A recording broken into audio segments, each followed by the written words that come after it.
화덕에서 90초 성수동 다로베. 이 피자 한 입이면 나폴리 안 가셔도 됩니다. 다음시 게이트입니다. 서울의 브루클린이라 불리는 성수동. 7, 80년대 구두의 메카로 활발했던 이곳은 가죽 냄새와 망치 소리 대신 향긋한 빵 내음과 K-팝으로 골목골목 우렁찹니다. 겹겹이 시간에 옷 입어 낡아버린 공장은 그 쓰임새 대신 유명 브랜드의 팝업 스토어로 갈아입거나 카페, 갤러리로 탈바꿈하게 되었습니다. 이런 변화의 중심에 3대 욕망 중 하나인 음식을 빼놓을 수는 없는 일.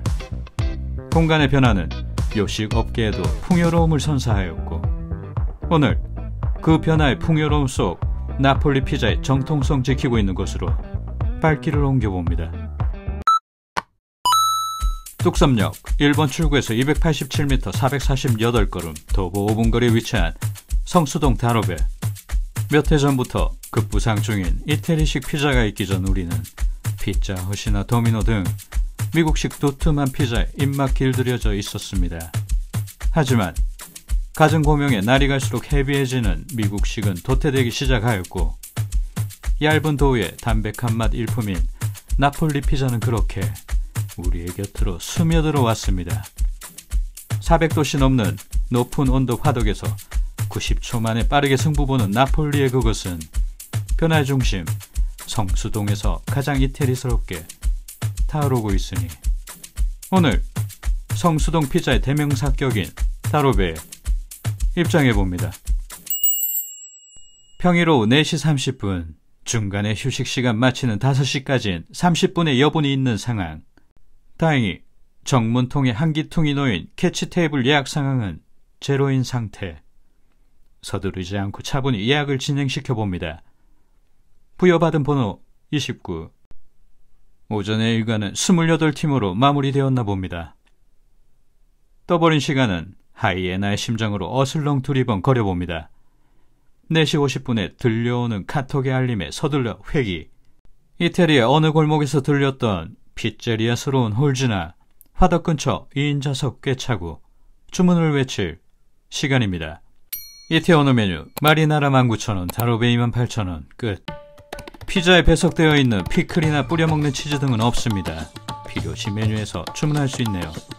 테이블에는 물병과 컵, 앞접시, 포크, 나이프 등이 준비되어 있습니다. 슬며시 주위 풍경 훑어보니 피자 대회에서 1등과 3등을 했다니 영광이 빛나고 있습니다. 마름 침 삼키며 물 한 잔씩 나눠봅니다. 이제 잡설은 이쯤에서 그치고 다다른 음식 즐길 시간입니다.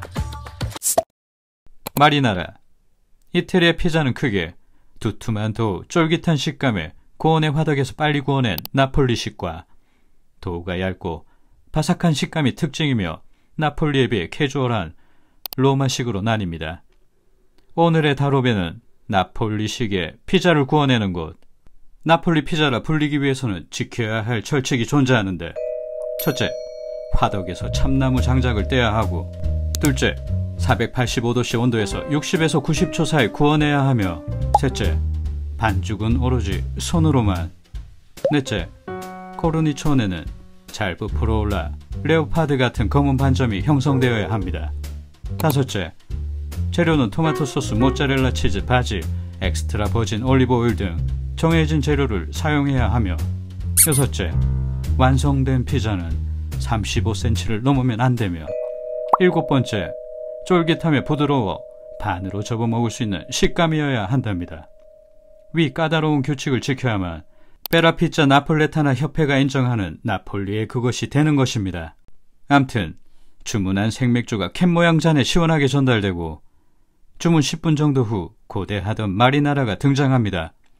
토마토 소스, 다진 마늘, 올리브오일, 바질, 오레가노가 올라가 기본에 충실한 마리나라. 나폴리에서 시작된 역사가 가장 깊은 피자 중 하나로 뱃사람들이 조업 중 간단히 배를 채우던 음식에서 유래되었다고 합니다. 일단 청량감 넘치는 맥주부터 한 모금. 알싸한 목 넘김. IPA스러운 훌륭한 맛에 궁금증이로 문의해보니 켈리 생맥주라는 대답이 돌아옵니다. 켈리의 맛이 이토록 훌륭했던가 속으로 곱씹어봅니다. 테이블 냅킨 살포시 무릎이 덥고 한 조각의 마리나라 들어 포크 나이프의 도움은 거절한 채 규칙에 따라 반으로 접습니다. 부드러움이 잘 접힌 마리나라를 한입. 쫄깃한 식감을 가진 데다 화덕에 그을린 참나무 향이 입안에 훅 퍼집니다. 참을 수 없어 한 잔 받아놓은 화이트 와인 꿀꺽. 잘 부풀어 올라 군데군데 그을려 표범의 문양 떠오르는 도우의 끝부분을 잡아 뜯습니다. 한 채 질김도 없이 딸려 나옵니다. 원초적인 고소함이 혀끝에 전달되네요. 바삭아삭한 느낌 없으나 충분히 쫄깃한 도우를 문명의 이기로 잘라보았으나 역시 손맛이지. 다시 한쪽에 피자 들어 반으로 포개어 직행. 탄산 가득 켈리 생맥주가 한 세트로 끝입니다. 다로베, 이곳 최고의 히트작. 식당 이름을 그대로 이식해 다로베의 정체성을 하나의 피자로 나타내고 있습니다. 푸른 바질이 흩날리며 프로슈토 꼬또와 치즈, 달걀, 트러플 오일 향이 입고 나타난 다로베. 위에 올라앉은 프로슈토가 이색적입니다. 프로슈토라고 하면 돼지 뒷다리를 염장, 건조, 숙성시킨 생햄을 일컫고 그 햄을 익힌 걸 프로슈토 꼬또라고 칭합니다. 그 프로슈토 꼬또가 중간에 익힌 달걀주위로 빙 둘러져 있네요. 마리나라가 나온 3분 후 영접한 다로베. 거뭇거뭇 제대로 검은 문양 박힌 녀석들어 접어 맛봅니다. 염장햄의 감칠맛에 거칠게 익지 않아 부드러운 달걀, 거기에 향기로운 트러플의 내음이 서로의 음률 어긋남 없이 훌륭하네요. 맥주와의 조합도 좋겠으나 화이트 와인의 산미를 빌려와 맛을 증폭시켜봅니다. 다시금 자연스레 포개진 프로슈토 피자를 깨물어 도우와 재료들에서 뿜어나오는 즙 느껴봅니다. 이번엔 도우 위 햄을 분리해 오롯이 맛봅니다. 역시 제대로 소금기 간직한 부드러움이 사르르 살아 없어집니다. 햄 없이 따로 맛보니 직설적인 화덕의 내음이 강하게 따라오네요. 바질의 싱그러운 푸른 맛은 덤.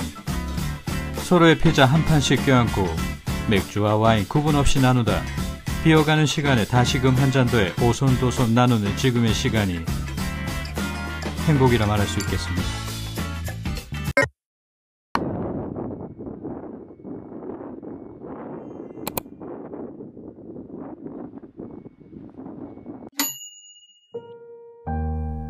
이태리 여행 중 마주한 피자는 내 상상의 그 맛과 달라 아렸던 기억입니다.